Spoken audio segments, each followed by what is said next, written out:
오늘의 말씀은 요나 4장 1절에서 5절입니다. 요나는 이 일이 매우 못마땅하여 화가 났다. 그는 주님께 기도하며 아뢰었다. 주님, 내가 고국에 있을 때에 이렇게 될 것이라고 이미 말씀드리지 않았습니까? 내가 서둘러 스페인으로 달아났던 것도 바로 이것 때문입니다. 하나님은 은혜로우시며 자비로우시며 좀처럼 노하지 않으시며 사랑이 없으신 분이셔서 내리시려던 재앙마저 거두실 것임을 내가 알고 있었기 때문입니다. 주님, 이제는 제발 내 목숨을 나에게서 거두어 주십시오. 이렇게 사느니 차라리 죽는 것이 낫겠습니다. 주님께서는 내가 화를 내는 것이 옳으냐 하고 책망하셨다. 요나는 그 성읍에서 빠져나와 그 성읍 동쪽으로 가서 머물렀다. 그는 거기에다 초막을 짓고 그 그늘 아래에 앉았다. 그 성읍이 어찌 되는가를 볼 셈이었다. 아멘. 친구들 안녕. 벌써 4월의 마지막 주간이 됐어요. 다음 주가 되면 벌써 5월이에요.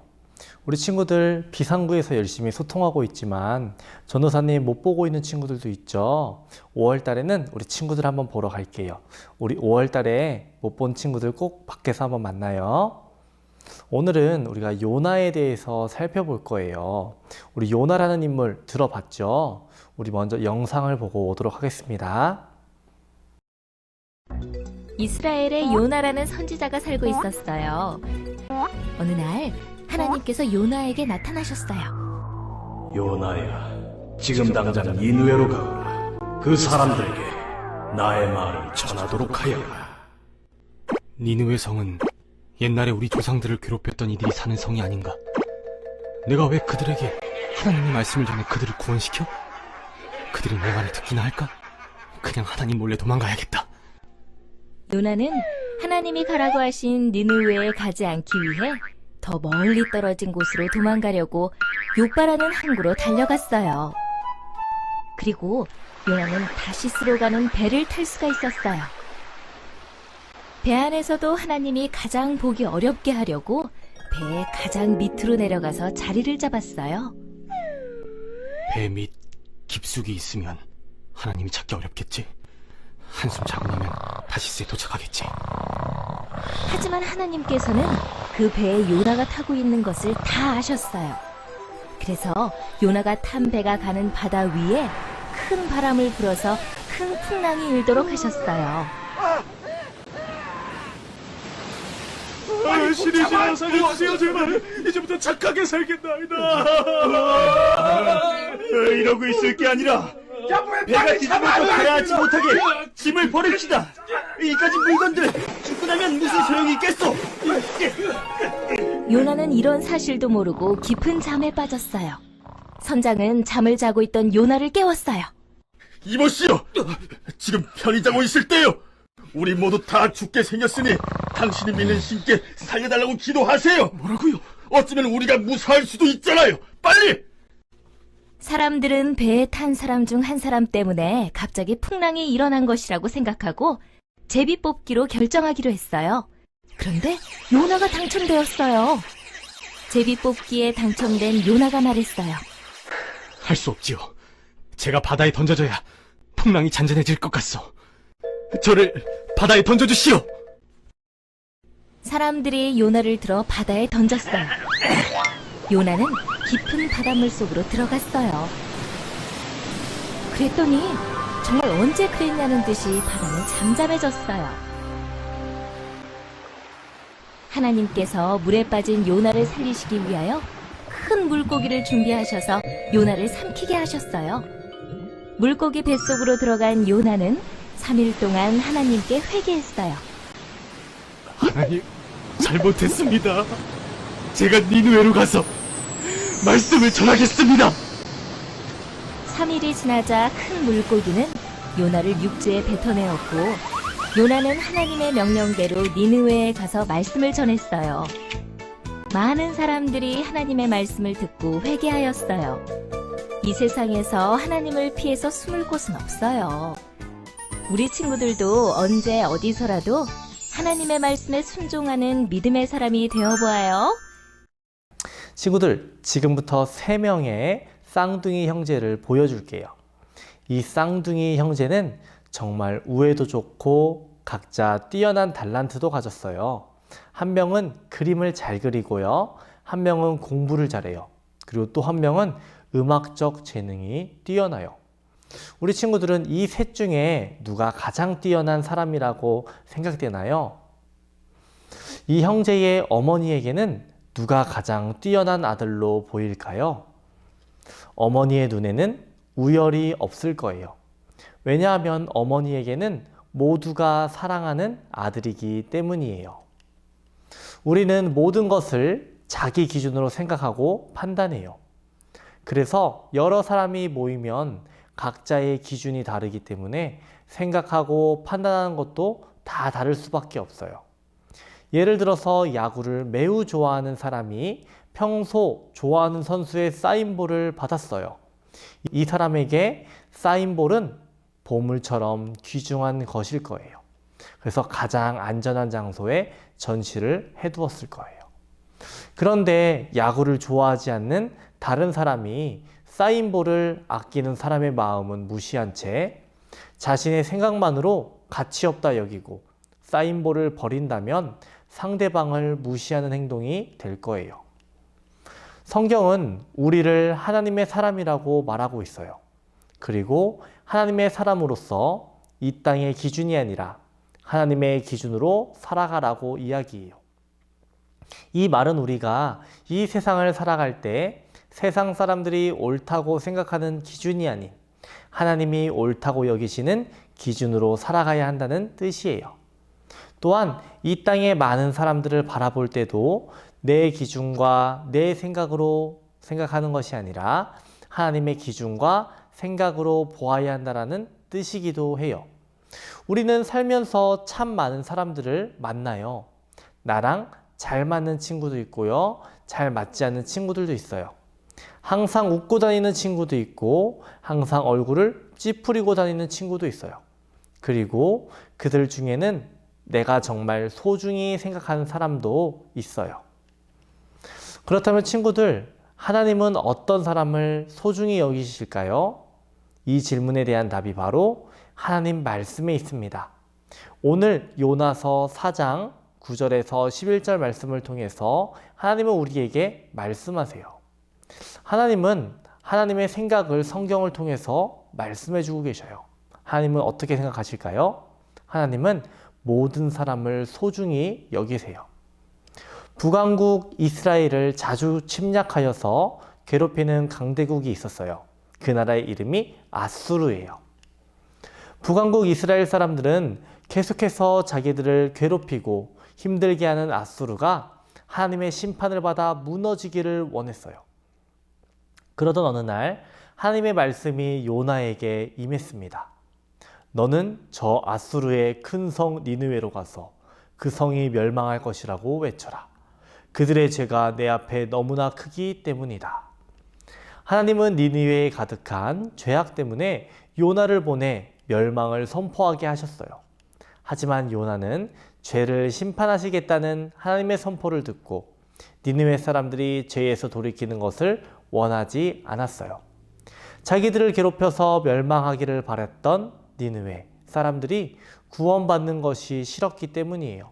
그래서 요나는 하나님의 말씀을 따르지 않고 오히려 니느웨와는 반대쪽인 다시스로 가는 배를 탔습니다. 하나님이 요나를 깨닫게 하시려고 바다에 거대한 폭풍을 보내셔서 엄청나게 큰 파도가 일어났어요. 배가 파도에 부딪힐 때마다 당장이라도 배가 부서질 것 같았습니다. 배에 타고 있던 사람들은 겁에 질려 각자 자기들이 모시는 신들에게 도움을 청하며 빌기 시작했어요. 그때 배 아래쪽에서 잠을 자고 있던 사람이 있었는데요. 누굴까요? 요나예요. 배의 선장은 요나에게 와서 말했습니다. 어서 일어나서 당신의 신에게 기도하시오. 당신의 신이 우리를 구해줄 수 있지 않겠소? 요나는 자신 때문에 하나님이 폭풍을 보내신 것을 깨닫고 그들에게 말했습니다. 여러분, 제가 하나님 말씀에 순종하지 않았기 때문에 폭풍이 일어난 것입니다. 저를 바다에 던지세요. 그러면 폭풍이 멈출 겁니다. 사람들이 요나를 들어 바다로 던지자 그 즉시 바다가 잠잠해졌어요. 그때 하나님이 한 커다란 물고기를 보내셔서 요나를 집어삼키게 하셨어요. 요나는 사흘 낮과 밤을 물고기 뱃속에 있었어요.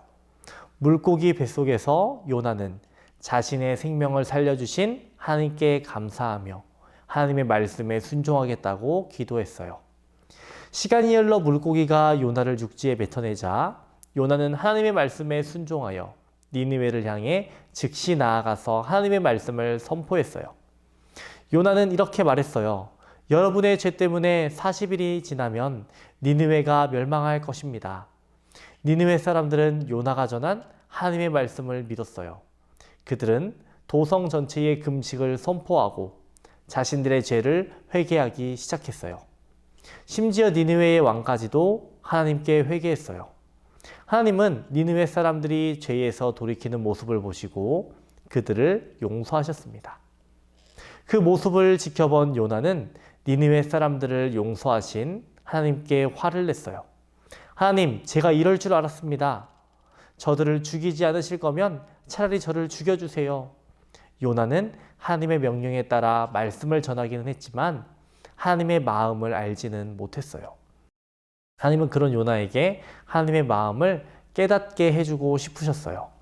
그래서 도성을 지켜보고 있는 요나가 앉은 자리에 커다란 박넝쿨을 자라게 하셔서 요나에게 시원한 그늘을 주셨습니다. 그리고 바로 다음 날 벌레를 보내 박넝쿨을 갉아먹게 하셔서 이번에는 요나가 더위에 힘들게 하셨어요. 그러자 요나는 박넝쿨을 없애신 하나님을 향해 또 화를 냈어요. 하나님, 어떻게 제가 아끼는 박넝쿨을 없애실 수 있습니까? 차라리 저를 죽여주세요. 요나가 시든 박넝쿨을 보며 화를 내자 하나님이 말씀하셨어요. 너는 직접 키우지도 않고 가꾸지도 않은 박넝쿨을 아끼는구나. 하물며 내가 좌우를 분별하지 못하는 사람이 12만 명이 넘고 또 수많은 짐승이 있는 니느웨 성을 아끼는 것은 당연하지 않겠느냐. 하나님은 니느웨에게도 그리고 요나에게도 모든 사람을 사랑하시는 하나님의 마음을 보여주셨어요. 오늘 말씀에서 우리는 모든 사람을 소중히 여기시는 하나님을 보았어요. 하나님은 너무 악하여 심판할 수밖에 없는 니느웨를 사랑하셔서 용서하셨고 하나님의 말씀에 불순종했던 요나 또한 끝까지 인도하셔서 하나님의 사랑을 가르쳐 주셨어요. 우리 친구들, 하나님에게는 어떤 사람이 소중할까요? 우리가 오늘 말씀을 통해 살펴본 것처럼 하나님은 어떤 특별한 사람이 아니라 모든 사람을 사랑하시고 소중히 생각하세요. 이 사실을 기억하며 모든 사람을 소중히 여기시는 하나님의 마음을 다시 한번 외쳐보아요. 한번 외쳐볼까요? 하나님은 모든 사람을 소중히 여기십니다. 우리 함께 기도하겠습니다. 사랑이 많으신 하나님 아버지, 우리를 사랑하셔서 독생자 아들 예수님을 이 땅에 보내주셨음을 감사합니다.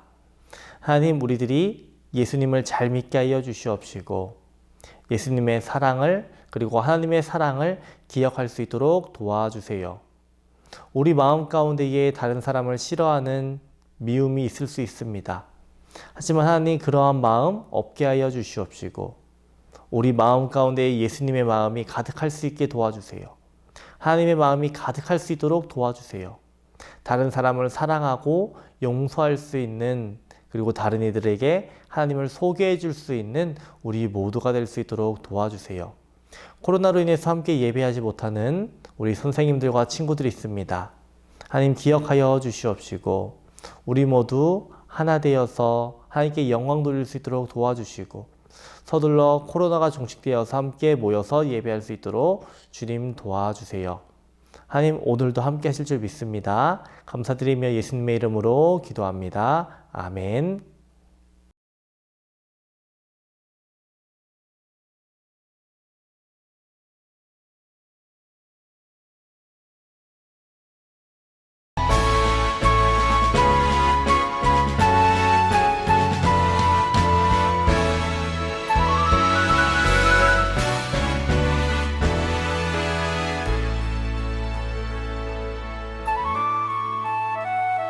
하늘에 계신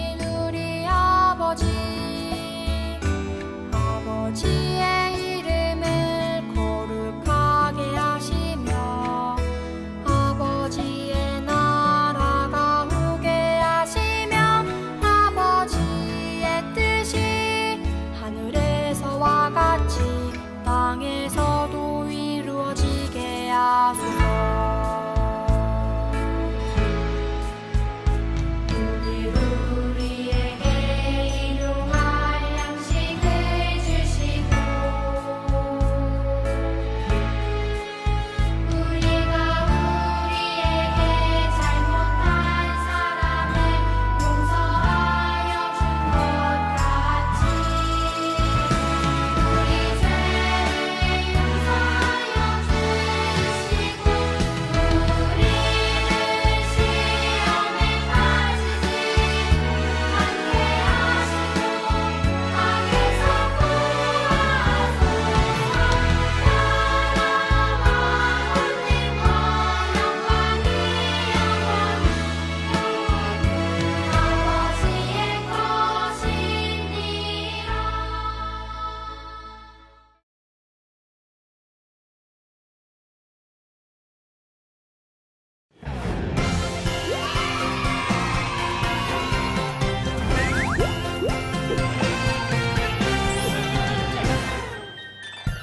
아동부 친구들, 오늘도 말씀을 잘 들어보았나요?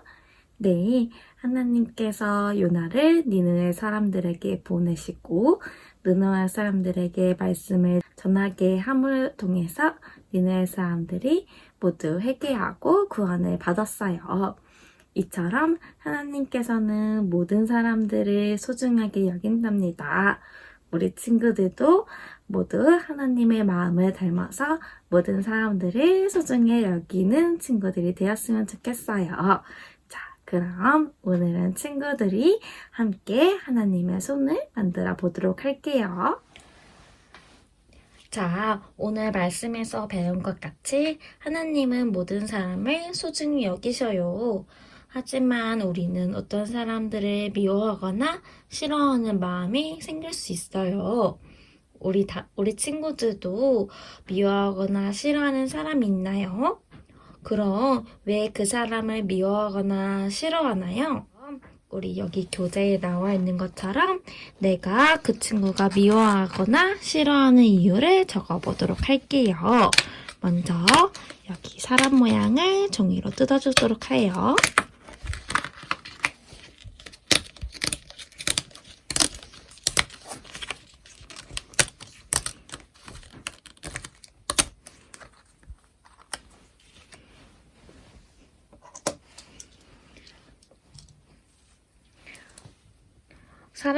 친구가 미워하거나 싫어했던 이유는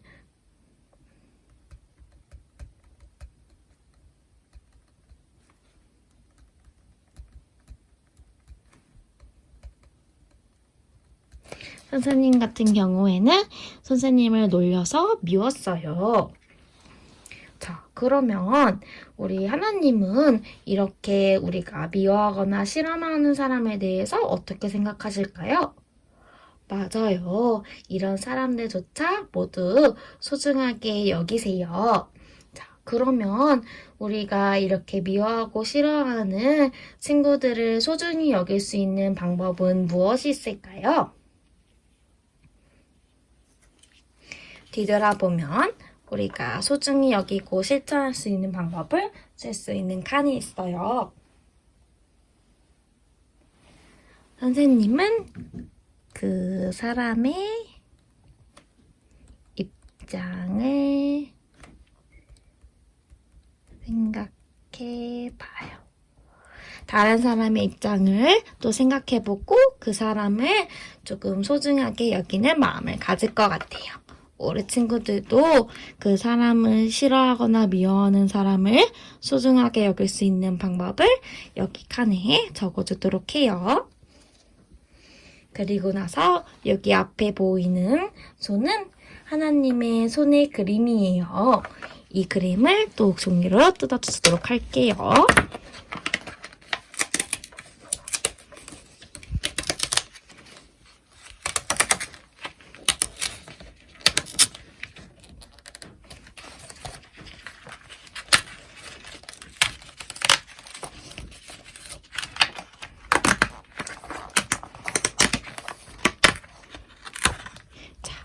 여기 하나님의 손에 하나님은 땡땡땡땡을 소중히 여기세요 라고 적혀 있네요. 여기에는 어떤 글씨를 써야 되는 걸까요? 하나님은 누구를 소중히 여길까요? 좋아하는 사람만 소중히 여길까요? 맞아요. 하나님은 모든 사람을 소중히 여기세요. 자, 그럼 우리 아까 적였던 소중히 여기고 실천할 수 있는 방법이 보이도록 여기 풀칠하는 곳, 풀칠하는 곳에 풀칠을 해주도록 할게요.